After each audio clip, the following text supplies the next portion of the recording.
আসসালামু আলাইকুম।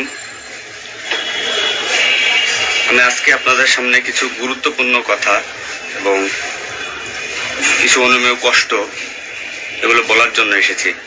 আমি একজন পুলিশ সদস্য।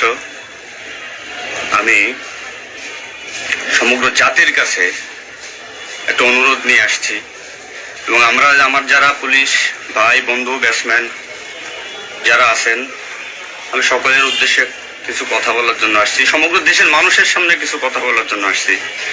যারা আজকে এই নতুন স্বাধীনতা যারা অর্জন করেছে, যে সমস্ত ছাত্ররা মারা গেছে, সাধারণ মানুষ মারা গেছে, সর্বস্তরের জনগণ যারা মারা গেছে, আমি তাদের প্রতি সমবেদনা এবং দুঃখ প্রকাশ করছি। এবং আমার যারা পুলিশে যারা মারা গেছেন যে সমস্ত ভাইয়েরা, তাদের প্রতি আমার সমবেদনা, তাদের পরিবারের জন্য আমার সমবেদনা। তো আমরা নিম্নপদস্থ কর্মকর্তারা যারা ডিপার্টমেন্টে চাকরি করি, আমাদের আদেশ মানতে হয়, নির্দেশ শুনতে হয়।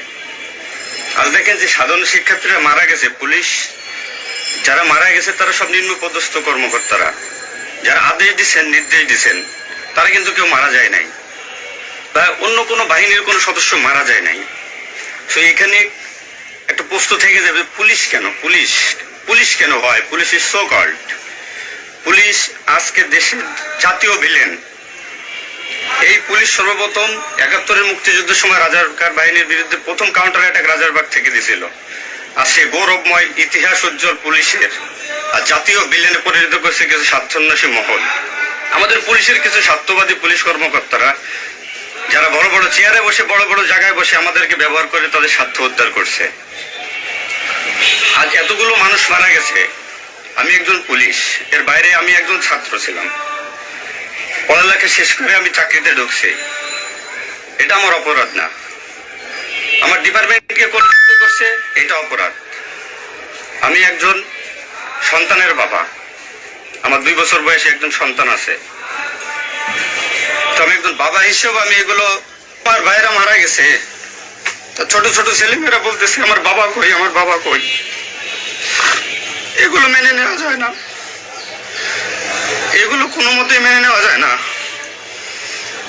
যারা সাধারণ মানুষ মারা গেছে তাদের পরিবারের কি অবস্থা? আজ আমার পুলিশে যেখানে পাচ্ছেন সেখানে নির্মম ভাবে মৃত্যুবরণ করতেছে, পিটিয়ে মারতেছে। এর কারণ কি? আজ আমাদের কিছু স্বার্থান্বেষী কিন্তু বড় মহলের অফিসারদের কারণে। তারা বিভিন্ন লোকের তোষামোদি করে, বিভিন্ন পর্যায়ে আমাদের ঘাড়ে বন্দুক রেখে তারা মনে করেন দিনের পর দিন আমাদের নির্যাতন করে মানুষের বিরুদ্ধে লেলাই দিছে। হাজার হাজার কোটি টাকার মালিক হয়ে তারা এখন গা ঢাকা দিছে। এই মৃত্যুর ভাই, এই পুলিশ মৃত্যুর ভার কে নেবে? পুলিশের মৃত্যুর বিচার হবে না এই বাংলাদেশে, আমি জানি। যারা এই নির্দেশদাতা, যারা এই নির্দেশ দিয়েছেন, তাদের প্রত্যেকের বিচার হবে। এবং চিহ্নিত যেসব পুলিশ অফিসার পুলিশ ডিপার্টমেন্টে আছে, তাদের অবিলম্বে প্রত্যাহার চাই এবং তাদের বিচার চাই, যারা নির্দেশ দিয়ে সাধারণ মানুষকে খুন করাইছে পুলিশকে দিয়ে।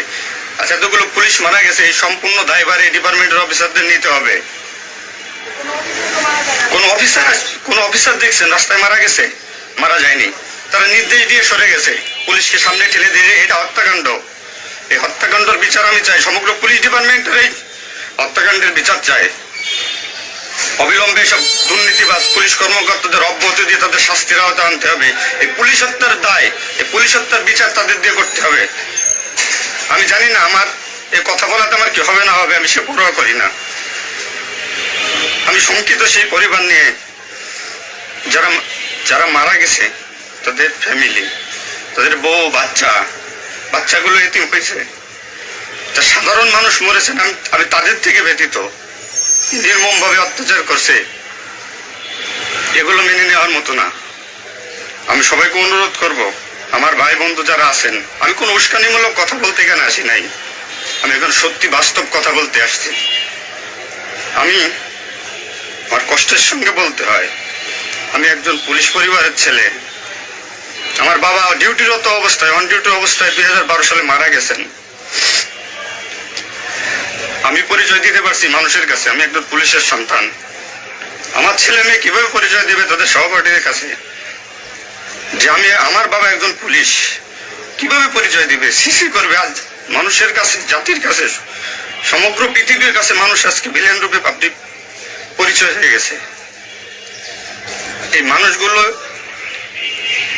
এদের মৃত্যুর ভার, পুলিশ হত্যার ভার ডিপার্টমেন্টের সর্বোচ্চ পর্যায়ে থেকে সর্বনিম্ন পর্যায়ে এর সাথে যারা জড়িত ছিলেন তাদের দেওয়া লাগবে, তাদের এগেনস্টে হবে। প্রত্যেকটা পুলিশ সদস্য আজ বাইরে বেরোতে ভয় পাচ্ছে, মৃত্যুর ভয়। এখনো